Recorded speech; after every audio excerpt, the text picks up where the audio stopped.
May nakita na naman ako. Isang fly-by-night Ola. Yes, bagong Ola na naman siya. May naglipa na. Chinek ko na ito sa SEC website at hindi po siya rehistrado. Wala po siya sa list of recorded online lending platform. Yes, kaya nasabi nating fly-by-night siya. Nakakaloka siya. I see? Apia. Credit loan app quickly. Ang haba. Apia ba or Apia? It's giving Miss Tapia. Anyways, Apia credit loan app quickly. Oh, ganon. Okay, ang pwede mo daw magbaro-baro 2.5 up to P9 star na yan para makita daw nila.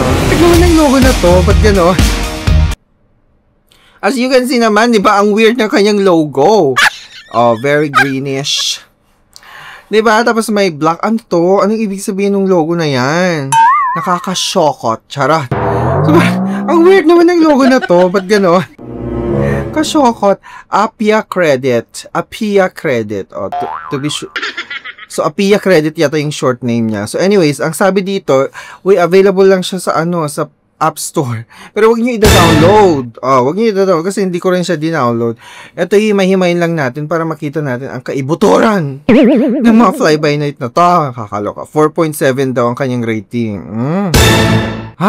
Flexible loan amounts available. K, 20,000. Tapos may sinasabi pa dito, safe, secure, confidential. Ayan. Tapos, easy as 1, 2, 3. Ito naman tayo sa easy as 1, 2, 3. Parang narinig ko na to dati sa ibang Ola Anyways, di ba, i-check natin yung kanyang about. In the evolving fintech landscape of the Philippines, Apia Credit is a name you can count on. Our mission is simple. Deliver affordable and accessible loan options to communities that need them most. Whether you're managing urgent expenses or planning for the future, we're here to support your goals with fast, transparent service. Ganon. Okay, ang pwede mo daw magbaro-baro, 2.5 up to 100,000 pesos? Hindi ba ako namamalik mata? Check mo mabuti. Paki-zoom. Minimum of 2.5 up to 100,000 pesos. Grabe ha. Or baka kinapi-paste lang. Ang laki naman. Okay, anyways, 91 to 180 days. Ito naman tayo sa loan duration na yan ha. Okay, tas may service fee daw siya na 2% of the loan. Okay, ranging from 50 pesos to 2,000. Service fee, ano pinagkaiba ng transaction fees? Yung transaction fee, wala daw siyang transaction fees. Pero may service fee. Ano ba talaga?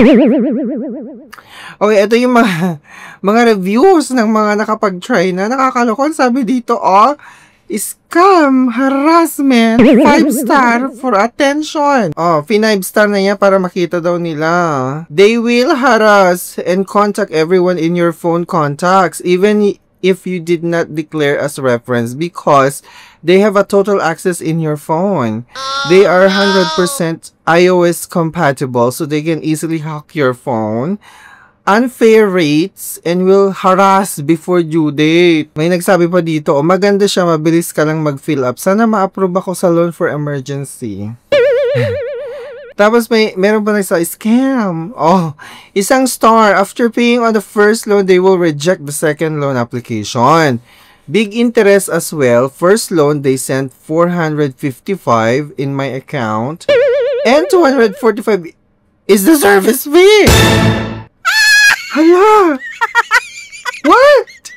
455 yung na-disburse account niya. Tapos, ang service fee is 245. And the repayment amount is 700.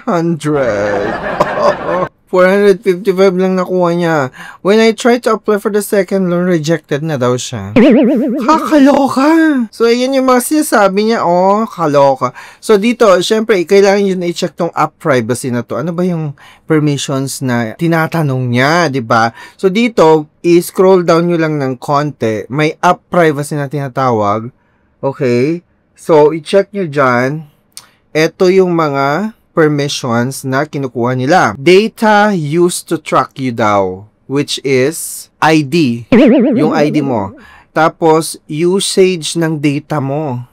Oh, tapos, ito yung data linked to you. Ayan din yung isa nilang meron silang access. Kapag dinownload mo to, data linked to you, the following data which may be collected and linked to your identity may be used for the following purpose. Third-party advertising, product personalization, yan yung user ID mo. Ito kasama dito yung UMID mo, yung mga ibang ID.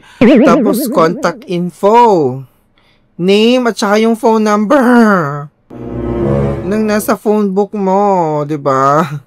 So, ayun na nga, tas yung device ID din kailangan para mag-function daw yung app. So, ito naman yung hindi nila ina-access. Okay? The following data which may be collected but is not linked to your identity may be used for the following purpose. Okay. Usage data, financial info, location, contact info, kasama dyan yung physical address at email address. So, hindi naman nila daw yon, nililink doon sa data mo. Okay, tapos, ayun na nga, ito check nyo mabuti yan, nakakaloka, hindi ba? So, bago kayo mag-download dyan, check nyo muna yan kung ano yung mga kinukuha nilang permission. Kasi nakaka-shockot talaga mag-install ng mga ganitong fly-by-night OLA. So, inulit-ulit kong puntahan yung list of recorded online lending platform sa SEC website. Wala talaga siya doon. Walang apya-apya na to. Walang ganon. Walang apya-apya. Chorvalu. Ano pangalan niya? Ano ba yung legal name niya? Apia Philippines Inc. Wala doon, teng. Kaya, beware ha. Huwag kayong magda-download. Huwag nyo i-download to ha. Kung mamaya, bigla na lang kayong ma-attract na naman sa mga pa-offer-offer nila. Mag-iingat kayo mga Mimarya. Kung jujutang man kayo, make sure na SEC-registered naman at accredited siya ng CIC as submitting entity and of course may reputation. Di ba nakakaloka? May mga alternative options tayo dito ng mga loans. Hindi mo na kailangang mag-download pa ng app, yung iba dyan, na super legit na meron kayo. And best as emergency loan, check nyo lang yung aking super legit links dito sa comment section. Apply nyo lang kung kaya nyo ha.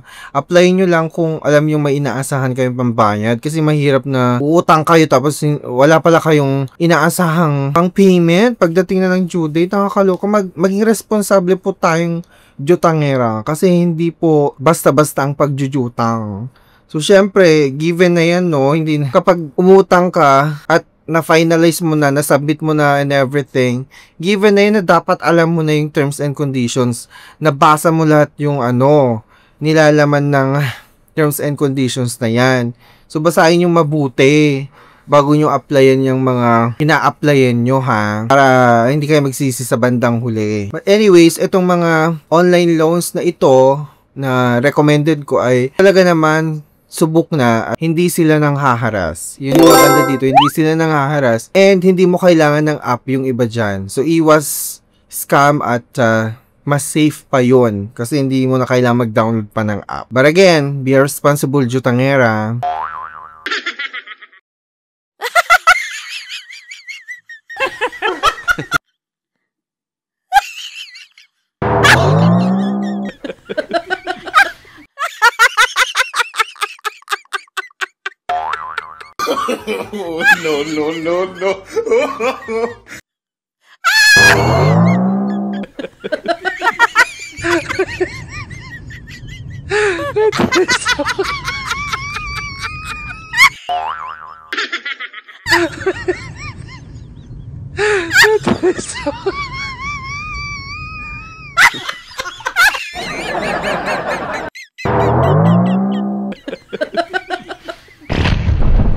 Mag-subscribe po kayo sa Team Marcos Channel para sa mas maraming himay-himay reviews at mga kaganapan sa mundo ng mga all